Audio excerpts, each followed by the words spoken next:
Hi friends, welcome back to my channel. இன்னைக்கு நம்ம வீடியோல ரொம்பவே சூப்பரான டேஸ்டியான ஒரு ஸ்நாக் ரெசிபி தான் பார்க்க போறோம்.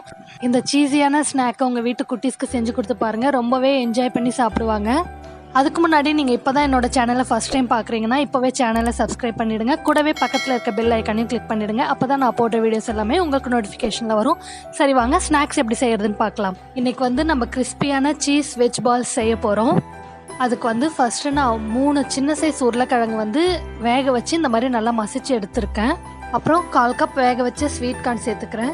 அப்புறம் கொஞ்சமாக பொடியாக நறுக்கின குடமிளகாய், கொஞ்சமாக துருவன கேரட், கொஞ்சம் பொடியாக நறுக்கின வெங்காயம், கொஞ்சம் கொத்தமல்லி, ஒரு 1/4 ஸ்பூன் போல் இஞ்சி பூண்டு பேஸ்ட் சேர்த்துக்கலாம்.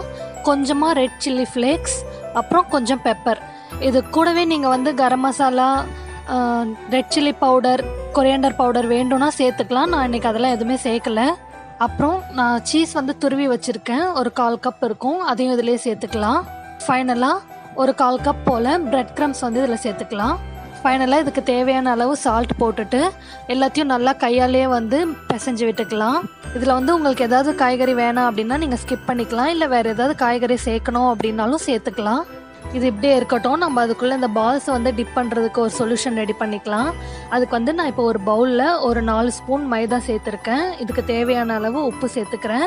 கொஞ்சம் பெப்பர் ஆட் பண்ணிக்கிறேன். உங்களுக்கு இதில் வேணும்னா சில்லி ஃப்ளேக்ஸ் கூட ஆட் பண்ணிக்கலாம். இப்போது இதில் தண்ணி சேர்த்துட்டு நல்லா மிக்ஸ் பண்ணி விட்டுக்கலாம். இது கொஞ்சம் தண்ணியாக இருக்கட்டும். அப்போ தான் நம்ம அந்த பால்ஸை டிப் பண்ணுறதுக்கு கரெக்டாக இருக்கும். ஓகே, நம்ம டிப்பிங் சொல்யூஷன் ரெடி ஆயிடுச்சு. இப்போது நம்ம இதை கொஞ்சம் கொஞ்சமாக எடுத்து பால்ஸ் மாதிரி செய்ய ஆரம்பிச்சிடலாம். கொஞ்சமாக கையில் ஆயில் அப்ளை பண்ணிக்கோங்க. அப்போ கொஞ்சம் இது கையில் ஒட்டாமல் இருக்கும். இப்போது இதை இந்த மாதிரி ரவுண்டாக பண்ணிவிட்டு இந்த மாதிரி கையில் கொஞ்சம் ப்ரெஸ் பண்ணி விட்டுருங்க. ப்ரெஸ் பண்ணிவிட்டு இந்த ஓரங்களில் சரி பண்ணிவிட்டு கொஞ்சமாக சீஸ் இதுக்குள்ளார வச்சுட்டு அகைன் இதை நல்லா நல்லா மூடிட்டு ஒரு நல்ல ரவுண்ட் ஷேப் கொண்டு வந்துடுவோம். ஓகே, நம்ம இப்போ இந்த பாலை டிப்பிங் சொல்யூஷனில் டிப் பண்ணி எடுத்துக்கலாம். இப்போது இதை பிரெட் க்ரம்ஸில் எல்லா பக்கமும் நல்லா பெரட்டி எடுத்துக்கலாம். அதே மாதிரி நம்ம எல்லா பால்ஸுமே ரெடி பண்ணி எடுத்துக்கலாம். இப்போ இந்த பால்ஸ் எல்லாமே ஒரு 1/2 hour அப்படியே இருக்கட்டும். அப்போ தான் அந்த பிரெட் க்ரம்ஸ் எல்லாமே அது நல்லா பைண்ட் ஆகும். அப்போ தான் நம்ம ஆயிலில் டீப் ஃப்ரை பண்ணும்போது அது பிரிஞ்சு போகாமல் இருக்கும்.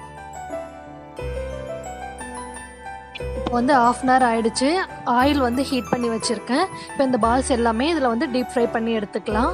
நல்லா 2 பக்கமும் இது நல்லா கோல்டன் ப்ரௌனில் வரட்டும். இதே மாதிரியே நம்ம எல்லா பேட்சையும் ஃப்ரை பண்ணி எடுத்துக்கலாம். அவ்வளோதான், வெளியில் ரொம்ப கிறிஸ்பியாக உள்ள ரொம்ப சீஸியான நம்ம வெஜ் சீஸி பால்ஸ் ரெடி ஆயாச்சு. கண்டிப்பாக நீங்களும் உங்கள் வீட்டில் இந்த ரெசிபியை ட்ரை பண்ணி பாருங்கள். டேஸ்ட் எப்படி இருந்ததுன்னு மறக்காமல் கமெண்ட் பண்ணுங்கள். வீடியோ பிடிச்சிருந்தா லைக் பண்ணுங்கள், ஷேர் பண்ணுங்கள், கமெண்ட் பண்ணுங்கள். சப்ஸ்கிரைப் பண்ணலன்னா சப்ஸ்கிரைப் பண்ணிவிடுங்க. கூடவே பெல் ஐக்கானையும் கிளிக் பண்ணிவிடுங்க. And thank you. பாய் ஃப்ரம் தீக்ஷிஸ் மாம்.